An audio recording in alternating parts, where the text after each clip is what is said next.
Is that on?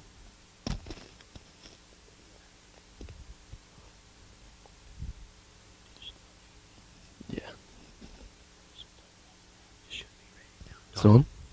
Yeah? I got you. Yeah? Yeah. It's working. Okay. Cool. Yeah, he says I still need him. So that's good. Yeah. But yeah, it's great to be back, especially here. Seeing a lot of familiar faces and a lot of new faces. Yeah, it's really good. He almost made me tear up over there talking about me, so that's fun. Good way to start out this. Thanks for that, Dad. But yeah, I'm really excited to be back, and I'm really excited to finally kind of share about where I've been and what I've been doing more. Because I remember, and I've told this story on the base where I live in Australia, and I say before I left, I tried to explain to people what I would be doing when I left, and then when I got there, it was completely different from what I explained. So I'm finally happy to be able to tell more of what I'll actually be doing instead of guessing, like I did before I went. So that's good. But yeah, so that video was just a little kind of intro kind of to what a big thing of what we do where I live in Australia. We have a medical ship, and thank God that video explains it better than I can, which is why we have it, so we can show it to churches and people so they have a better idea of kind of what our mission is and what our goal is in Papua New Guinea. And I think the main thing I said about the ship before I left was they have a medical ship and it goes to villages in PNG. That's all I knew. So it's good to know now to a further extent of what it does, and I'll kind of get into that later. But I just kind of want to start out today by kind of just going into more of what I've been doing, and then what I'll be doing continuing on in there. Let me just say it's been a great break being home for the last week and a half, actually being in some cooler weather and not in 110 degrees. It's been really nice. I just want to let you know, I haven't had a winter for 2 years now, so this is nice. Yeah, I really like it. It's better than what I have. But yeah, actually being able to wear pants and a coat, it's really nice without sweating through them, so I really enjoy that. But yeah, so this is where I've been, is Townsville. It's a very small city, not one of the biggest cities in Australia. It's kind of up and coming, up in a rising city right now, at the top of North Queensland up there. Thank God it's the hottest part of Australia. So, whew, yeah, not much different from here actually in the summers. Gets a little more humid, but I too thank God that I was used to the heat, unlike a lot of people, especially who come from Canada and aren't used to it and really suffer there for the first year they're there. They're not used to it. Let me pull up the slideshow so I know where I'm going.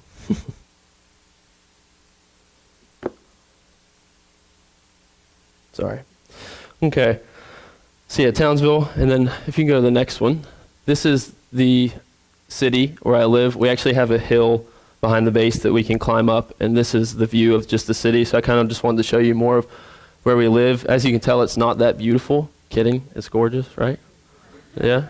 Right on the coast there, got some islands, but I think an important thing to say is it looks beautiful, but the city is really suffering a lot.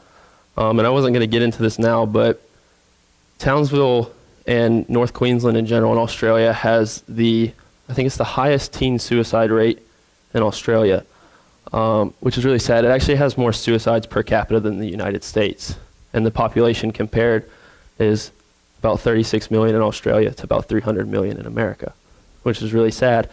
It also has the highest teen homeless rate and one of the highest homeless rates in general in Australia as well. So there's a big need in this city. And the medical ship is great in what we do.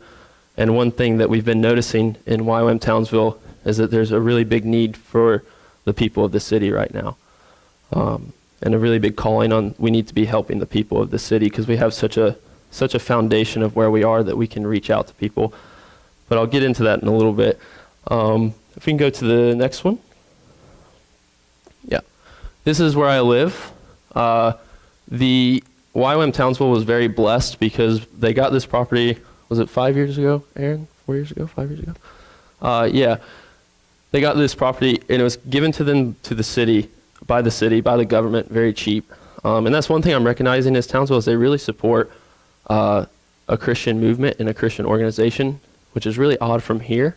You know, they really want us in the city and having that presence there.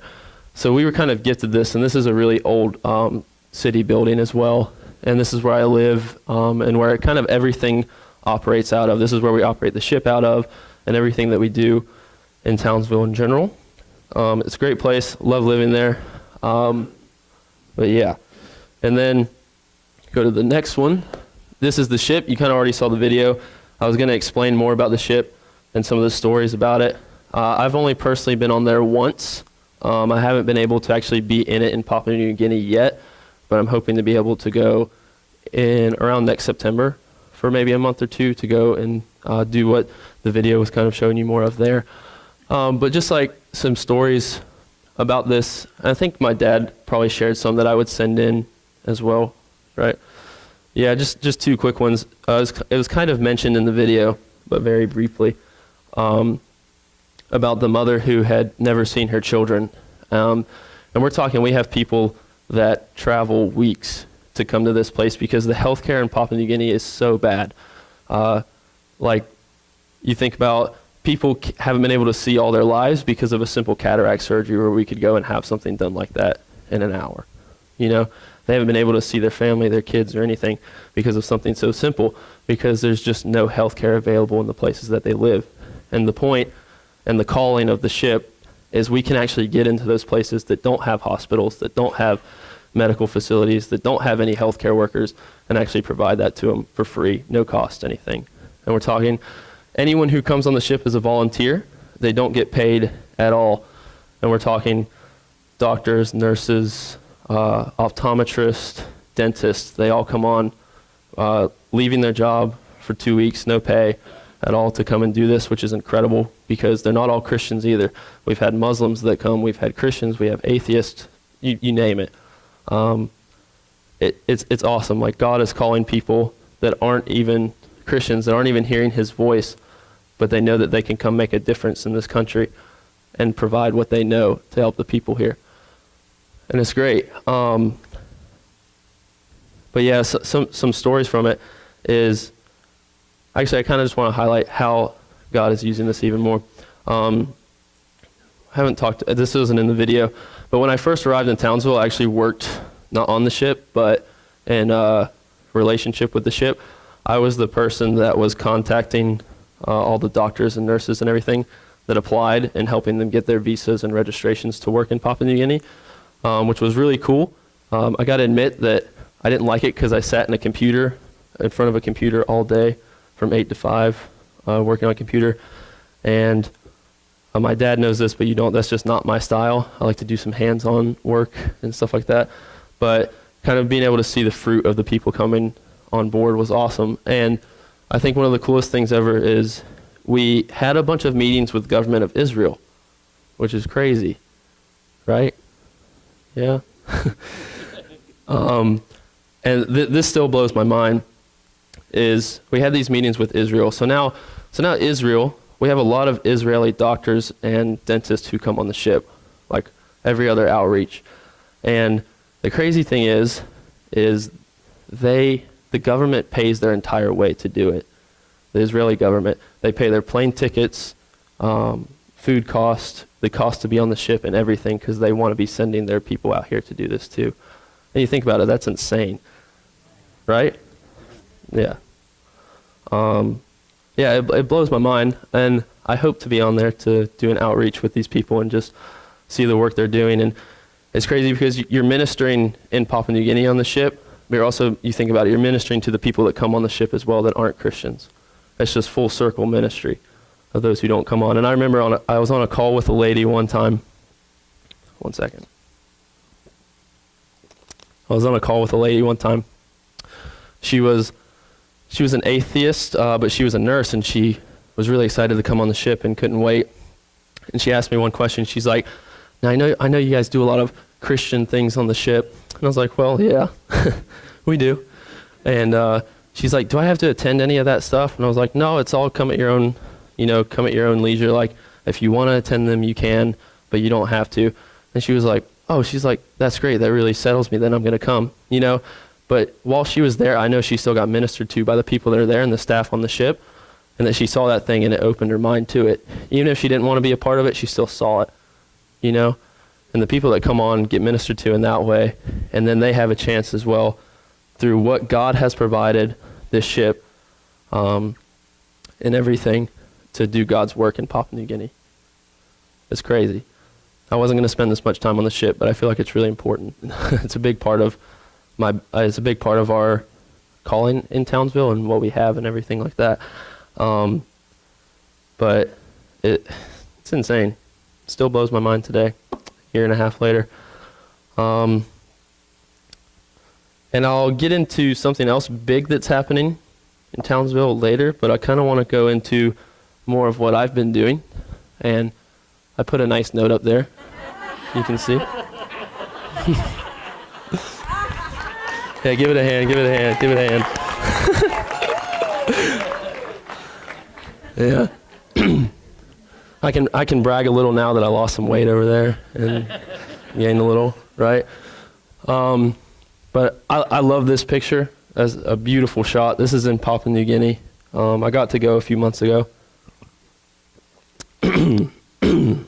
There we go, cleared it. But I'll kind of explain right now what I've been doing for this would have been the last 6 months until I came here. So if you go, yep, this picture, already up, thank you. So I kind of explained about what I did right out of high school before I left here. And I think this is one of the hardest things to explain is what a DTS is. And it's a discipleship training school. This is what I did right out of high school in Ireland.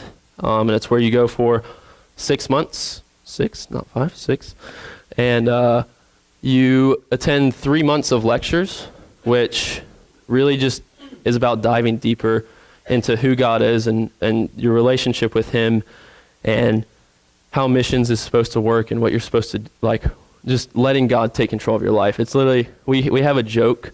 Me and Aaron were just talking about this. DTS stands for Discipleship Training School, but we call it Die to Self because that's what it is. It's about laying yourself down and letting God take control of what He's supposed to do, what He wants for your life. And that's what this is about. And this is what changed my life 5 years ago now. And I had the opportunity to staff one of these schools, which is something I've been wanting to do in Townsville for quite a while. And in around June of last year, I got a call from one of the leaders on base, and they called me into the office, and they asked me, hey, we know you've been praying about it, and we want you to staff the July school coming up. And they're like, what do you think about that? And I was like, heck yeah, that's what I've been wanting to do for a while. And they said, well, why don't you take a day to pray about it, just to make sure that's what God wants you to do. And I looked them dead in the eye and said, I don't need to, I already have been, just sign me up for it already. And so, yeah, that's what I've been doing the last 6 months, and this was great. We had 49 students on this school, which is crazy. My DTS was only 11. And we have a school there right now that's 69, and we've had a school there that's 72. So a lot of people, a lot of youth, and we're not talking just 18-year-olds either. We have this school right here. I can't find him there. We had a 61-year-old who came to do this from West Virginia. Had never left West Virginia before. Had never flown before. He felt called to Townsville for some reason. He sold his house, car, everything to get out here because he knew that that's where God called him to be. And he came home to nothing. I messaged him the other day. He had nothing waiting on him when he came home, but God's provided for him places to stay, places to live, opportunities. But just to get back into this, so we went through 3 months of lectures with these guys, and it's awesome because this is known as a Christian organization. Like, YWAM is a Christian organization. 2 people ended up getting saved in the school that realized I'm not saved and ended up getting saved, which is really funny because we had one speaker up there one time, and one girl was talking, and he's like, I think I know your problem. You're not saved. And she goes, you know what? I'm not. That's a good realization to have. And she ended up giving her life to God, like 2 months into this school where she's been learning about God already, which is crazy. Such a good foundation to build. But, honestly, like, it's for the students who come this school, for the lectures and stuff.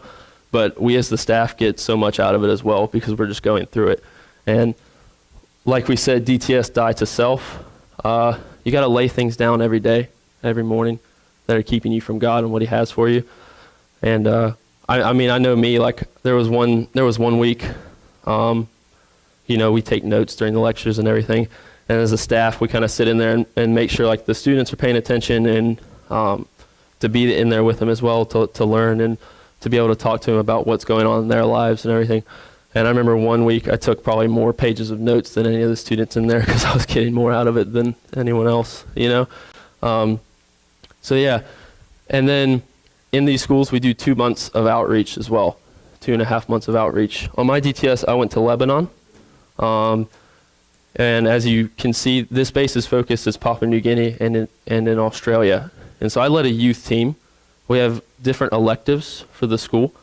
So people can come do the youth elective, medical elective, and RTO, which is Reef to Outback, which is where they just drive into the outback of Australia and minister to the like deep towns in there, like the places that don't get reached often. And I led a youth team, and we kind of have a joke in Townsville about youth teams, and it's that they're the hardest teams to lead because you have the loudest personality people and the most diverse people in it. And I figured out that that's 100% true. That is a fact. And me and my co-leader for this team, we knew as soon as we found out who our team was and everything, that the biggest thing was going to be unity, is that we had to continuously fight for unity in the team, that was going to be a big spiritual warfare battle, and this team was unity, because if we didn't have unity, we weren't going to be able to step into what God fully had for us out where we were going. And so, man, we prayed so much into that, and as a team as well, we prayed so much for unity, and let's go to the next one. So, can we go to the next slide? I'll get to this one. And so, we were trying to come up with where we were going to go on outreach, because as staff, nothing's planned out for us. We have to plan everything. We have to call random people. We have to call churches, people in the village. I don't know if you ever tried to talk to anyone in Papua New Guinea over the phone, but it's not easy. So we have to plan everything and get the schedule together, and which is really tough, honestly. And you really have to rely on God to open the doors for you for that. And as a youth team, we were really praying about what God wanted us to do. And my co-leader's name was Tara, and we were really just focusing like, God, where do you want us to go as a youth team? Because we know Australia has a big need for the youth to be reached.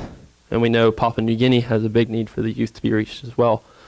And so we had the bright idea of let's split it up. Let's spend 3 weeks in Papua New Guinea, and then the next 5 to 6 in Australia. And so we were like, okay, we have like a layout of what we want to do. Now we got to start calling people and see where to go. And I remember us just praying. We're like, God, please open up doors for us. And we contacted 3 different places in Papua New Guinea, and they all said we're closed or we don't need anyone right now. Like, okay, this is going great, right? This is a good start. We're getting somewhere. And so one of the other people staffing in the office, he looked at me, he said, hey, I have this like phone number of a guy I know in a village. He was like, one of the reasons I got saved, maybe you guys should give him a call and check it out. And I was like, well, I need something, so let's do it. So I called this guy, his name was Raymond. He's a pastor in Papua New Guinea, and I called him. And you can tell by that video that we're very medical focused, right? That YWAM Townsville is very medical focused. And I told him where we were from. He knew of us. He knew of the ship, and everything. And he goes, the only thing is I don't want a medical team coming to our village. And he goes, I want a youth team, a youth focused team. And I was like, well, you're in luck. We're not a medical team. I was like, we're a youth team. That's what we trying to do and feel called to do. And he goes, oh, that's great. And he's like, yeah, let's see what we can do. He's like, give me a week, and I'm going to meet with some people, and I'll get back to you in a few days, just to like let you know where we are and what we can do. I was like, great, and really praying about this and being like, you can feel when God's telling you this is right. You can feel when God's telling you that's where you're supposed to be. And I kept telling, as me and Tara were praying about, we kept telling each other, like, we know we're supposed to go here. We just have to wait for this door to open even wider. And so he gets back to us, sorry, about what he wants us to do there. He calls us one day, and I'm really excited and, ready to hear what we're going to be doing. And he goes, so we have 5 big churches in this village. I was in this village is called Tubisaria. It's the bigger one it's the big lettered one at the bottom there. Really small, not really small. Actually, it's one of the bigger villages in Papua New Guinea, around 15,000 people, which is crazy in size, actually. I don't know why it's called a village. It's more of a town or a city.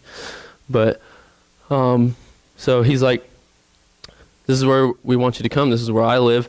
He goes, we have 5 big churches that are known in Tubisaria. And he's like, they all hate one another. Yeah. He's like, and you remember me telling you how we felt led that unity was a big part of our team. He goes, these churches are not unified. We want to bring unity to these churches. It's like, bing, look at that. The door keeps opening. And he goes, now, these churches, the leaders have never met together, ever, of these churches. He contacted every leader of the church and said, we want to bring an outside team in to come and speak at each of your churches on topics that you feel like they need to speak into. And for the first time ever, all 5 leaders of the church met together with him because of that. Which is awesome, right? Yeah. Because, what are we going to do if the church isn't unified? Personally, I'm not a fan, and I hope this doesn't offend anyone, I'm not a fan of denominations. I think it withholds us from furthering the kingdom of God, and that we all just need to come together and put differences aside. And that's what we got to do here, which was great. And so we go and he tells us, like, all these leaders came together. It's awesome. The door's really opening. Every single church wants you to come and speak to their youth groups and everything like that. But let me tell you, youth is different in Papua New Guinea and Australia. Youth is considered from like 16 to 25, 26. So it's a little bit different in age range. So when we got there, I was like speaking to people 10 years older than me sometimes. And I was like, oh, you're youth. That's cool. But yeah, and honestly, it's crazy that God just opened that door like he did. But then we got in there and we got into Tubisaria the first night. This is the view. Oh, can you go to the next one? Okay. This is the village, the main part of the village. Obviously, 15,000 people aren't going to fit in there because that would be terrible. But yeah, a lot of this village is like built right on the ocean there on stilts and everything. And the fun fact about this, and everyone loves when I tell this, is they use the bathroom there as well, and then the kids swim in the ocean as well.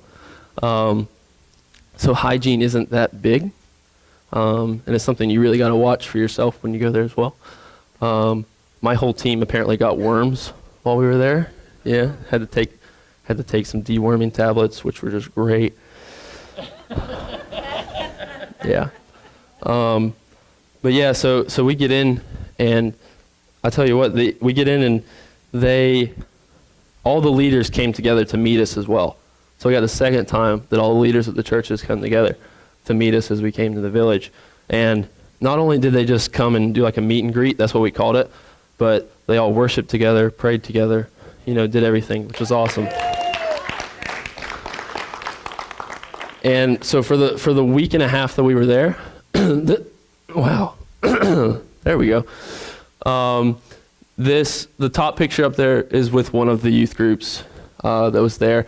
They took us up to their prayer mountain where they go up and pray over the village and everything.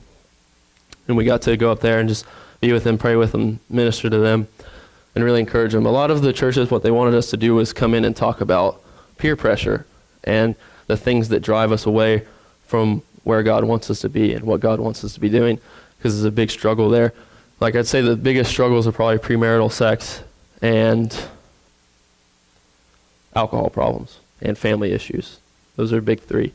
Big three that always come up is fathers leaving, fathers being abusive, or alcohol at a very young age, because there's really no age restriction on it, so kids can get it and go to town. And yeah, it's just, and premarital sex, honestly, it'll surprise you. Some of the like villages that we go into, they don't understand how babies are made, and they keep wondering why they have children. They don't understand the cause of it, which we all know the cause of it, so it's good. But and yeah, you should know the cause. I hope you do. But so each church had us in to talk about several things that they were doing, and then on one night we brought all the churches together in the town square of the village, which was the busiest place, and it was on the busiest night. And we did a combined youth outreach. We called it a youth crusade to the people who don't go to church, and just invited them into the town square to hear. We ended up having around 500 to 600 people that night come, which was crazy. And my team, we got to lead worship, speak. Since I've started doing this, and I liked what Lester said, and I wrote this down. He said, talk like when Lester was talking about callings and stuff, I just want to say, like, this last year and a half of my life has been the best because I've finally stepped into what God has called me to do, you know? And I feel like I'm being used greater than before, and that I do have like a purpose in what he has for this world and what he has for me. But I got to speak in front of this group as well. I think my mom read this in a newsletter. I spoke to over 500 people, which was awesome, more than this guy here. See, we do the banter back and forth between one another. It's good. Yeah, it's competition. It's like when me and him go fishing. We always, no. But yeah, but it's not about, that's the thing, it's not about me and the speaking, but who got reached in that time that we spoke to the 500 to 600 people that showed up. And it was just great. We had healings occur, people who had sicknesses and just weren't feeling good, like instantly healed. And I know some people, we never had like a direct person come up and say that I want to give my life to the Lord, but we heard about people who did that afterward, which was great. You know, it's not about in the moment you plant a seed and wait for it to grow. And that's what happened. And yeah, it was a crazy time. And you could really tell that there was a shift going on in the village, that God was really moving. And it was sad that we only got to stay there a week, but since the time that I have left, I get messages saying that what we did there, the seeds that we planted, are still growing, and that people are still going strong in their relationship with God and trying not to backslide. And I think the biggest encouragement was there was one kid. I'll get into this story. There was one kid who led us around. Whenever we go into P&G, we get like people locally that'll lead us around, and sometimes they'll sleep in the same places we do just to give us a little extra security or something like that, because they know the area and we don't. And we had one kid who led us around. I say kid because he was 17, but he was amazing. He was a great guy. His name was Xavier, and me and him got really close in that week we were there. And I remember on the time we were supposed to leave, we were both just sitting on the couch. Like, I was sitting on the couch, and he comes up and sits beside me. We don't say a word to each other, and he just starts crying. And then I started crying, and we hugged, and then we're like, oh, this sucks, you know? Good thing we got to know each other for a week. But the sad thing was, when we got back, and this happened about a month and a half ago, 2 months now, we had met his mom and everything. His mom suddenly passed away. And he had come a long way in the time we were there, of just like putting walls up against the things that the enemy was trying to bring into his life, and really furthering his relationship with God and continuing in that. And then this tragedy happens of his mom passing away suddenly. And I was really worried for him, honestly. You know, you worry for that, because that's the time when the enemy can creep in and bring all these thoughts of just, you know, God caused this. No, he didn't. You know, and try and turn you against God. And I got reports from Raymond, our had contact there, that he had handled it so well and was actually getting like deeper and more personal with God through the death of his mom, and really going to God to give it all to him, which is great. And it's my prayer for all the people that we touch there.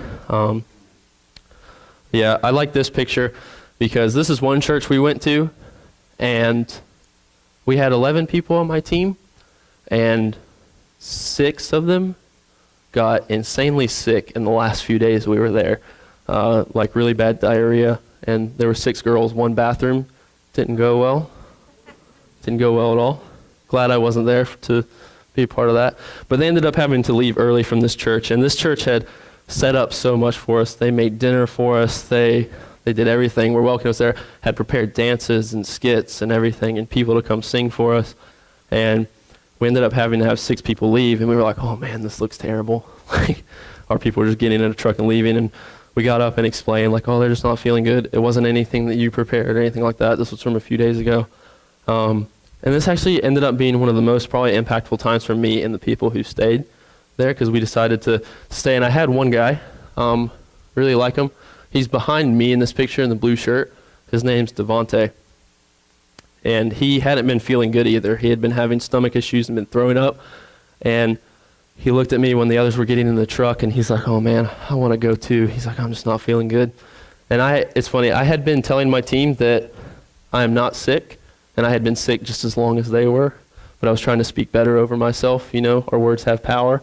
And I was like, it's funny because they were all like knowing, because I would run to the bathroom, come back out, and then have to run to the bathroom again. And they were like, are you sick? And I said, nope, I'm not. And they're like, why don't you just admit it? And I was like, I'm not going to admit that I'm sick, because I want to step into what God fully has for us here. And so he tells me, man, I really want to go. He's like, because I'm just not feeling good. And I looked at him, and he was the first person I told. He's like, you know what? I'm not feeling good either. I said, my stomach's been upset the past 3 days, but I'm going to see this out because God called us here to this church, and they've done so much for us. And I really want to see what God has for us just for the 5 of us that are left here. And he ended up deciding to stay. It was a great time. We danced with them. They taught us 2 dances. We sat there and learned terribly. Thank God you never have to see me dance. Don't. What? No. No. I could probably do the worm, but that's it. You don't want to see that. The last time I did the worm, I chipped a tooth, so we won't do that.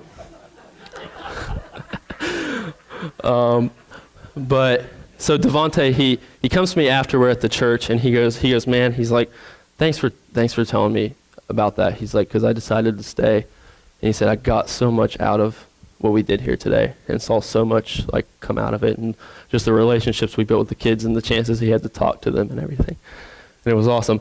And then he told me, he's like, it was great. He goes, but I want you to know, when we were doing the dances, I threw up twice in my mouth and swallowed it. Because there, it's very disrespectful to spit, and you can't really run anywhere where no one's going to see it, so he just decided to suck it up, literally, Oh, man. Yeah, TMI, but good story. Good story.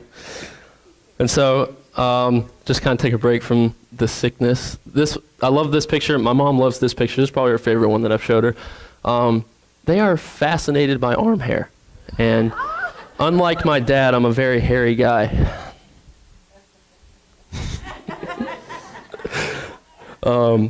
And so they just don't have much like arm hair, leg hair, anything like that.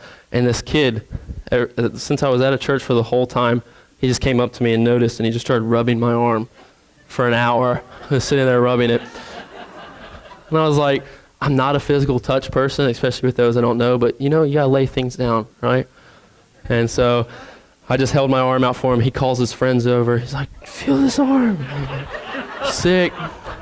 Yeah, so I'm just sitting there getting petted, Felt like my dog, And we ended up leaving the church, and the whole church followed us back to where we stay because they didn't want us to leave. And this kid followed me and just held on to me there and just kept rubbing my arm the entire way. And you can see in the next picture, he called his friend over, and he's like, feel the comparison. I don't have that. That was funny. But yeah. What time do I have till? Okay. Okay, cool. Yeah, so this next one, we did a lot of skits in the churches as well. This is one of my favorites. It's called the sticky chair skit. It's where someone comes and finds a chair that has a sign on it that says "Do not sit," and they take the sign and throw it off and sit in it, and then they get stuck. And then they try and get out of the chair, and they can't, and then they end up falling and rolling around, and then two other people come and try and get them out, and they get stuck to the chair as well, and then someone comes and prays, and then they get set free from it. And then when they're set free, they all kind of pray and thank God, and the other person's kind of wondering what happened and goes and picks up the sign and turns around. It says sin. So do not touch sin. Easy way to understand kind of how we get stuck in things. So we did this skit a lot, but I like this one because this church had a dirt floor, you can see, and this was kind of earlier in the day, and I felt led. I was like, man, we gotta go all out for this skit and just make it great. And so when we started, I just instantly hopped off the chair and onto the ground and just was dirty for the rest of the day, just completely. But you know what? I think God blessed me that day because I had my first real shower that day after that as well, which was great. Amen for that, right? Yep. First shower with water pressure. It was nice. But I love doing those skits. And in this next one, this was one of the pastors of the churches, and honestly, some of the nicest people I've ever met. You know, they don't, you can say this about most third world countries you go to, and it's kind of cliche, but they just don't have anything, and they give you everything. You know, it's insane. We can learn so much from it to where they just don't have what we have, and they give you that. They give you anything they can. They give you the food that they have and everything. And these guys were so nice. This pastor, he actually gave me his number and wanted my number so we could keep in contact and everything. And his wife there, they wanted a picture and everything. And the other picture is us just finishing up at the village and saying thank you to all the churches that had us in and everything like that. And so that was the finish of our time in Papua New Guinea. And then we had basically 2 more stops on this outreach. I know I'm spending a lot of time on this, but I feel like it's important. So this one is the one that honestly blows my mind about Australia. You can go to the next slide. So we were in a place called Airlie Beach. It's one of the nicest beach spots you can go in Australia. It has the whitest sand. The sand actually stays cool even when it's 110 degrees out, so you can lay on the sand and feel cool. That's what it's known for. And we were our team was oh, we're going to be going there. That's sick. I'm you're not going to be laying on the beach, so get ready. But we joined this chaplaincy program called Red Frogs, and they're very well known in Australia. And there's this thing that happens in Australia with high school seniors when they graduate. There's this thing called schoolies. This is kind of hard to explain, but stick with me. Schoolies is when they go to these cities for a week, like Airlie Beach where we went. 1,300 kids came, schoolies, seniors that were graduating, that had graduated. 1,300 came there, and it's when they go on a week of just partying, drugs, alcohol, everything. And it happens all over Australia. We're talking in the Gold Coast and Sydney and Airlie Beach, at the same time, thousands of kids come and do this. Could you imagine being a parent and letting your kid go do that? We're talking the parents drop their kids off for this week to do this. How crazy is that? Knowing very well that your kid could possibly die. They've had people overdose. The last year they did this, they had 2 that decided to end up driving and killed themselves running off a road into a tree. Imagine dropping your kid off to that and then that essentially being the reason they died. Well, that's what happens here is these parents come and drop them off to do a week of this. And it's the first time a lot of them will drink, first time a lot of them will do drugs, and many other things. And we go in with this group. This is my outreach team on the right, and the left was the team I was a part of. And our team, we went into hotel rooms, and we're talking the hotels want this chaplaincy program there, that they give us free rooms in their 5-star hotels so that we can keep the peace and go and check on kids and stuff. And so what we did, my team, was we would literally spend all night going and knocking on hotel rooms in the parties where we could hear music, and the kids know who Red Frogs are, and they'll actually invite us in because they know who we are and actually just want to spend time with us, and they'll let us hang with them. And then our goal is to get them out of the party situation and down to a party that we throw with no alcohol, drugs, or anything like that, so they kind of get out of that environment and can have like a more sober night and a safe night and everything. And so we're talking like our usual day for this went from 6 a.m. to 3 p.m., sleep for 2 hours, then you go from 5 p.m. to 3 a.m. So about 6 hours of sleep, 3 hours of sleep. I think we averaged 15 for the week when we had finished, 15 hours of sleep total for the week. It was pretty full on, but the things that came of this still blow my mind. A lot of things are still blowing my mind, as you can tell, because God's so good with it, right? Okay. Is that we had a lot of teams. There were 72 Red Frogs that went in, so we were all over the city doing things like this. And we had one team that went in, and this kid tried to commit suicide, was trying to jump off his balcony and kill himself. And our team went in just at the right time and was able to pull him off the balcony. He was hanging halfway off, and they pulled him back. And this kid kept trying to break away from him and run to the balcony to kill himself. And they would keep having to grab him and tackle him to the floor. And they essentially stopped this kid from doing something while he was high and drunk to kill himself, because we know that that stuff just opens up a lot of emotions and makes you really vulnerable, and everything that he had been holding in finally came out, and he wanted to essentially end it all. But our team got in there and was able to stop that. We had some of our teams had to deal with people having seizures and convulsing, almost dying, calling ambulances to come and resuscitate people.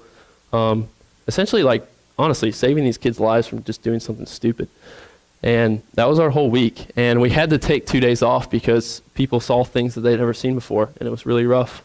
We just had to take 2 days to kind of, usher peace in and pray for just kind of not a hardening of heart, but like to see what we had done there and the accomplishment that was done through what God had us there to do. And it wasn't just that. We also had the chance to like minister to these kids, because you spend a week there and you build relationships with them. And so they'll ask, why are you doing this? And then you tell them, like, we're volunteers and don't get paid to do any of it. And they're like, what the heck? Like, why? You spend so much time doing this. And it just opens up a door to talk to them and minister to them. And we had a chance to do that with a lot of kids. I'm just letting you know, I'll probably go 10 to 15 over. So bear with me. Yeah, so that was what we did that week. Very intense week. And then if you go to we'll get to this. This is good. And so then our next week was spent in Townsville. We actually went back to Townsville for 3 weeks and spent our time doing outreach there. As I said, Townsville has a big need. So it was really good to be able to do outreach there. And this is something that I like to say is there's a juvenile detention center in Townsville where kids from all over Australia come in that get put in juvie. And they have contacted our YWAM base and actually want us to go in there and preach to them. They have specifically asked a government agency to come in, for us to come in and preach to these kids and do Bible studies and stuff. Would you ever hear about that here? No. Like, this is an incredible opportunity to be in that detention center, something I really feel called to and like really want to be doing more of when I go back. But this is a cool story to share. We saw the same group for about 3 or 4 days in a row. It was a women's cell group. And these kids are 15 to 18 that we were talking to. And this one girl, very shy, one person on my team just felt led to talk to her and ended up talking to her all 4 days that we were there for like hours. And this young girl had never heard of Jesus, anything about him, who he was, but she said that all her life she had had shadows following her around and telling her to kill herself, telling her to harm herself, telling her she wasn't worth it, that she had no use or anything like that. And as Christians, we know that's the enemy that's coming in. And this girl invested and told her that's like, this is who this Jesus person is, and this is not Jesus, this is the enemy. And really was able to lay out a foundation of Christianity and the principles that we stand for and who we know Jesus is, and really show her. And so we come back one day and she's like, I have something to tell you. This young girl who's in juvie, she told the girl who'd been investing in her, and she's like, the shadows came last night when I was trying to sleep and started saying stuff to me in my cell block. And I remembered what you told me about Jesus, and I prayed, and they left.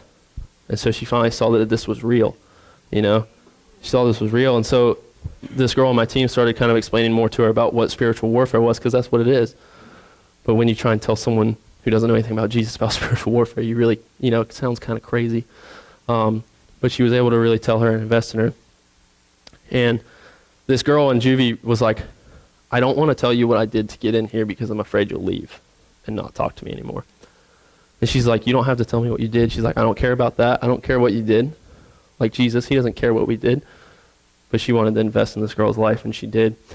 This girl ended up getting saved in juvie, and on the last day, she wanted to tell her how she had ended up in juvie. And it's a sad story.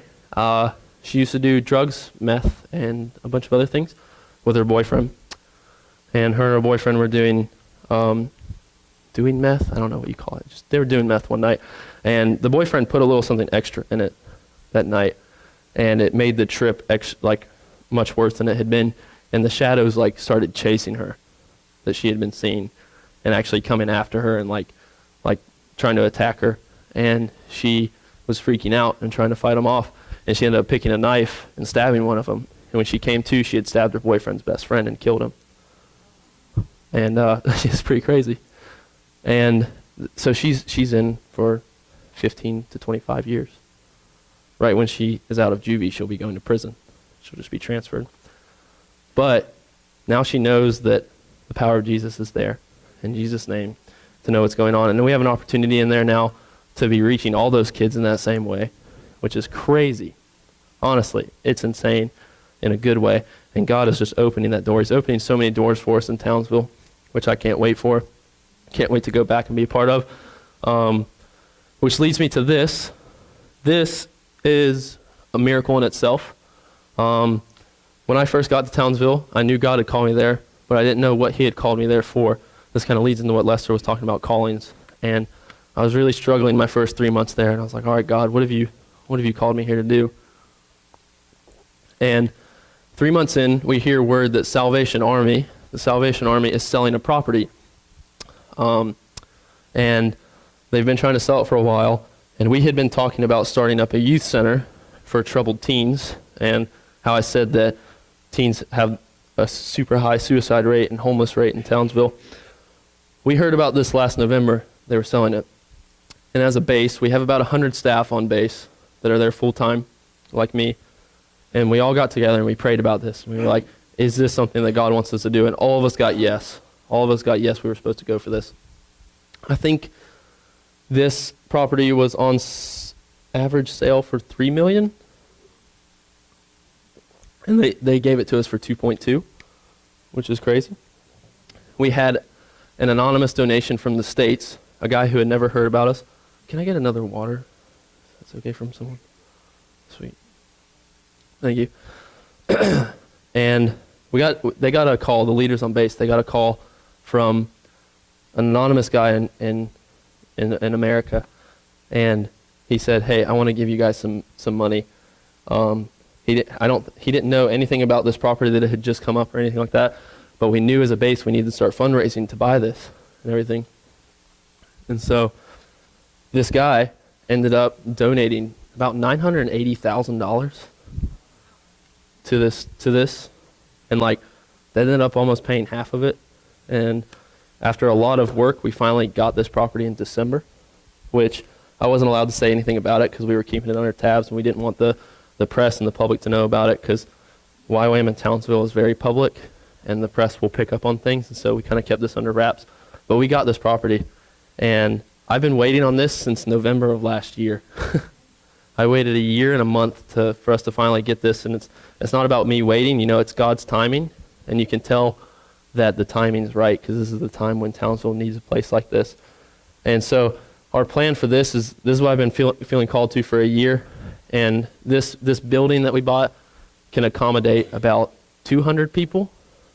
We're talking 200 youth, teens that could be in trouble that need a place to stay in rooms like this. And then it's got that, can you go to the picture back? And that one. It has this huge warehouse in it that obviously needs some work done to it. As you can tell, it's a little leaky. We didn't put that water there. And the plans we have for this is we're still figuring things out, but we want to make this a place that youth want to come. There's the third home, we call it, when it comes to youth. the first home is home. Second home is either school or church. And we want this to be the third home, the place that they can get away and really focus on having people that's going to influence them in the right ways and in a godly way. And so our eventual plans for this warehouse is to have like a skate park in there, a full-on like basketball court, a gym, boxing ring, like gaming place, a place that youth want to come. And this was actually just done while I've been gone. Didn't look like that before I left. Looks a lot better now. But we're fixing up the accommodation so we can start bringing people in and people can start living there. And yeah, I'm really excited for this. As you can tell, I have a big passion for this place, and I can't wait to see what it's going to become.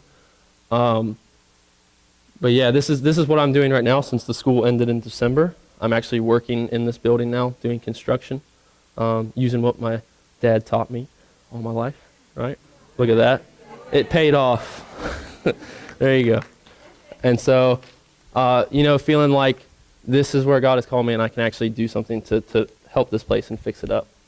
I'm really excited. And like, it's been good to be home, but I also miss it there because I can't wait for this place to get up on its feet, and for us to start bringing youth in from all over Australia to just start changing the status quo that's there right now between them. But that kind of leads me into, this is kind of what I wanted to say is like I committed to 2 years there. That ends in September coming up, but I'm recommitting to another 2 because I really feel called to this and this place will be starting up. So I will be committing another 2 years of my life to Townsville. I can't wait because I really feel like this is what God's calling me to do. Can't wait to be there. It's home now and love being there. And it's going to be great. I can't wait to see what God has in store for the next, season of my life there and what's happening. And upcoming in April, I will be staffing another DTS, which I'm really looking forward to as well. I can't wait to be a part of that and see what God has in store for the next group of people that are going to come in and just dive deeper with God and go out into the world and change it, because that's what it is. It's about bringing people in, equipping them, and sending them out to change the world. And I'm really excited. And that's kind of, that's basically a year and a half summed into 30 minutes, maybe? Good song. I like that song. But my dad asked me not to just share about what I've been doing, but bring a message into it as well. And I was really praying about that. I was like, how can I kind of incorporate something into just sharing about what I've been doing? And I think God really wanted me to share kind of a personal testimony of what's happened in the last 3 months since that school ended. And it's, I don't have any slides for it, so if you want to write it down, you can. I know Dad always makes a title, so I was like, I'll make one too. Why not, right? So I called it the act of bowing, and bowing before God, because I feel like this is something that God's really been highlighting to me right now. And kind of a personal testimony for me is after the school ended in December, I really felt empty. I felt like for some reason, something happened to where I just felt like I took 10 steps backwards. And I felt like I wasn't in the same place that I was staffing that school with God, and felt like that connection had been lost. But as we know, it's never God that breaks that connection, it's just us. And there were things that I knew that I needed to be praying about, but I was just pushing off and wasn't doing. And I was getting sick of it. And I finally when we were on an island somewhere, we just took a weekend off. I sat up on a rock and I just prayed to God for the most intimate first time in probably 2 months, and was just like, God, I'm sorry, this is where I'm at, and I'm sorry that I haven't been praying about these things, and I know that I need to. And I thought that had kind of, moved things further. But the next few weeks I realized that it didn't really change much because I wasn't doing anything to step further. And it surprises me. You can be, and me and my dad have talked about this, you can be in full-time ministry and not realize that you're putting other things before God, And whether that's relationships with people, friendships, or just wanting time for yourself or anything like that, you can just put things ahead of God, which is crazy because for me, I'm full-time missionary in Australia, and I can still put things before God, which is insane. You know, how can I not see what all he's been doing and then put him behind something? And I remember this, Aaron actually came to visit. He did a surprise visit for us right before New Year's. He called me one morning at 6 a.m. on a weekend, which I loved because I was trying to sleep in. And he's like, hey, I'm putting a box together. What do you want from America? And I was like, pretzel M&Ms. That's my favorite thing. If any of you ever want to send me anything, pretzel M&Ms. That's yeah. So I was like, pretzel M&Ms and like maybe some cereal, because there's one place that sells American cereal there, but it's about $20 a box. So I don't really want to spend my money on that. And so I told him, and he's like, all right, it'll be there soon. And the next day, I get a call to go up somewhere, and Aaron lives in LA, and Aaron's standing like in the hallway in Townsville and surprise visited us, which was really cool. And I remember I've told people this, and I've kind of told him this, that I was excited to have him there for that week, but the entire week that he was there, he told me things that I didn't want to hear.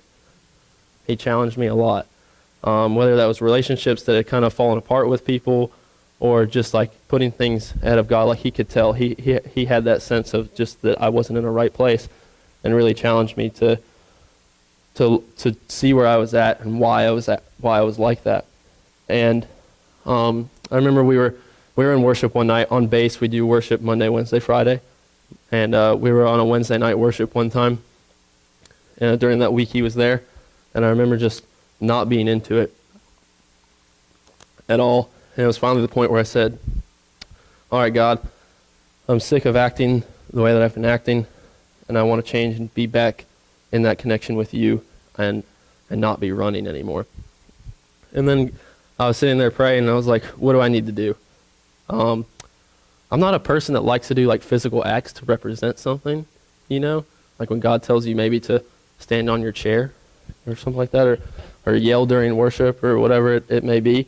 I'm just not a fan of like doing those things. And I looked around, and there were people bowing down during worship. And I remember God saying, when's the last time that you bowed down to me and made me the main focus and put me at the head of everything? And I went, sat there like this for a little bit and thought. I was like, it's been a while. And he's like, why don't you do that? And I just went, oh. We always joke that God wants you to do things that you don't want to do, right?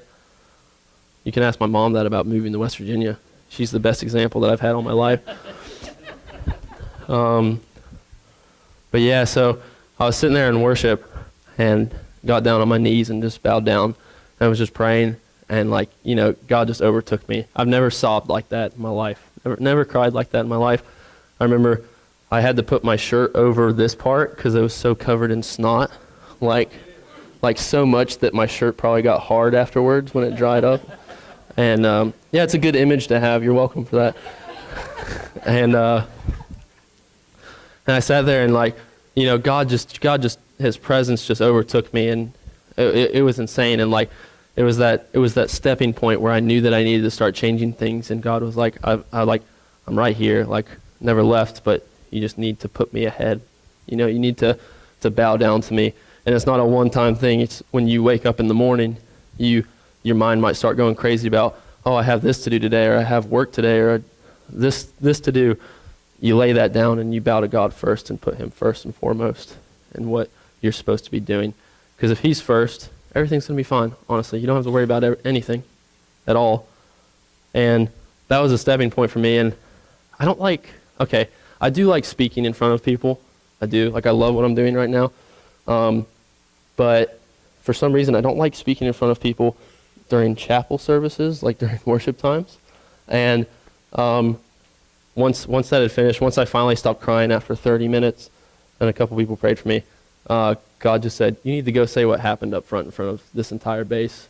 We're talking I think at that time we had all the staff and a school of 70 on there as well. So there was about 150 people in there. And he's like, you need to say what happened as a declaration. And so, again, I went, and, died to self, got up there and just admitted out loud what God had done. And it was that declaration, saying things out loud, that was just the first step. And since then I've seen, I've been seeking out God more. And it's not that I wasn't, but seeking out God more, putting him first and foremost. If something comes up where I'm worried about it, I can lay that down and put him ahead of it. I make him, he's the one I'm going to bow down to, not the struggles and the problems and the people in front of me. It's going to be him.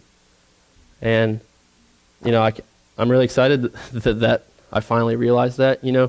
I picture, that God's got to look at us and just go like this sometimes. Just be like, come on. It's right in front of you. It's so easy. And we talk about that a lot. It's so simple to put God ahead of things, but it's so hard for us for some reason. We just don't want to. There's other things in the way. There's the struggles of life. There's family. There's friends. Oh, I want to go do this today. I want to go out to this bar tonight. I want to go to this restaurant with these people tonight. But maybe God's saying you need to stay in and put me first and foremost. What are you putting before God? You got to make him what's right in front of you, what you're going to bow down to. Because it's just, you don't want those false idols that are going to lead you astray. You want that. You want him to be the center. And once he is the center, he's going to take you further than you've ever thought you could go and further than you ever thought you could be. It's crazy. And I had some scripture to go with it, but I'm actually not going to read those because I don't feel like I should. But I did look up kind of what bowing represents, because it's a big part of it, is just bowing before God. Because I think, as I was praying about what to do, I think this is just what, I know it's what I need to do, and I know it's what some of us need to do in here as well, is just take that time to bow down to God and be like, you are everything. I want you to be everything. I want you to be my thoughts in the morning and thoughts throughout the day, And I looked it up, and I was like, this is a very literal definition, but it's deep. Bowing is an act of lowering yourself, because God's higher than us. We're lower than him. But we need to lower ourselves and make God the highest that he can be, because he's already there. But it's about, like I said, laying yourself down, putting him first. And in the medieval days, I love history. I do. I read a lot of books on history. I love Vikings. I think those are very interesting. Just a little fact about me, so you guys can get to know me more personal. Okay. But in the medieval days, there was a king, and this goes back to Bible times as well. In the Old Testament, you bowed down to the king. You made yourself smaller than him. It showed that he was higher than you and stronger than you. It was an act of submitting. And that's what we have to do to God. We have to submit to him. Nothing's higher than God. We can't put anything higher than him. He's already there. We just have to keep reminding ourselves of that. There was another point. Yeah. I call it the GGGC technique, and that's got to give God control. You got to give God control of what's going on in your life. And it's reminding yourself and saying out to God out loud. I think this is good for me as well, kind of preaching to myself as well, because I'm still learning this as well. It's something God's been teaching me, is just saying to God, I'm less than you. I'm less than you. You're more than me. And why wouldn't I put you ahead of myself? And I think that goes well with, especially being in full-time missions now. It's a good reminder that I can't put my mission ahead. I got to put God's mission ahead, because I've been struggling with committing another 2 years to YWAM Townsville and saying it out loud. I know that I want to. I really want to. I love it there. It's my home. But I've had trouble just saying it out loud that I'm committing to another 2 years. And I felt that God had called me home for a specific reason for this time, to have a break. But it was also a time that I felt God was saying, I'm going to tell you a lot during this time and teach you a lot. And I think it's that God has given me so much peace in saying that I'm going to commit another 2 years of my life there. And, it could be longer, I don't know. But I'm not going to worry about that right now. But yeah, just having that peace and putting him first and just letting him take control. And so, yeah, that kind of wraps up what I wanted to talk about today. Yeah. So, want to take over?